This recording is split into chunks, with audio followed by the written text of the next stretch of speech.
এটা গায়ে তো গায়ে, কারো ক্ষতি কামনা এরা করে না। আগুনের ক্ষত বুকে নিয়ে সাজানো উদীচীর স্টল, বইয়ের তাকগুলো যেন এখনো আগুনের সেই রাতের সাক্ষী। পোড়া কাঠ, ছাই হয়ে যাওয়া বই, ভাঙা চেয়ার, সব মিলে ধ্বংসস্তূপের এক প্রতিচ্ছবি। হামলাটা করেছিল মব দিয়ে করা হয়, যে তৌহিদি জনতার ব্যানারে।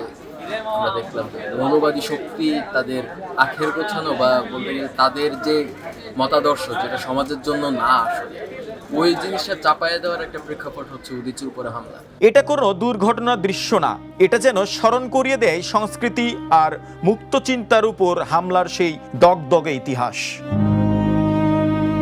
উদীচীর এই স্টল সাজানো হয়েছে পুরনো ধ্বংসপ্রাপ্ত একটি বইয়ের দোকানের আদলে, যেন দেখলেই মনে পড়ে কিভাবে আগুন দিয়ে নিভিয়ে দেওয়া হয়েছিল সংস্কৃতির আলো।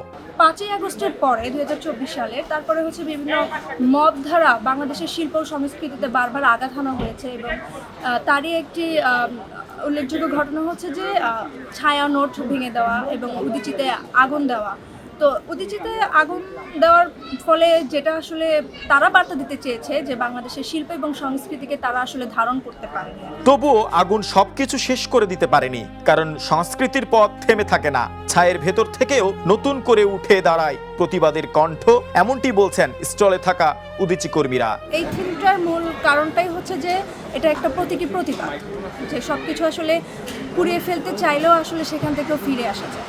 মানুষ আসলে পুড়িয়ে ফেলে সবকিছুকে ধ্বংস করে দিতে চায়, আমরা সেই পুড়িয়ে ফেলা ছাই থেকেই ফিনিক্স পাখির মতো আবার ফিরে আসি। আগুনের ক্ষত নিয়েই দাঁড়িয়ে আছে এই স্টল, একটি বার্তা দিচ্ছে ধ্বংস নয়, সংস্কৃতি শেষ পর্যন্ত টিকে থাকে। জয় ক্রিস্টোফার বিশ্বাস, দ্য নিউজ, ঢাকা।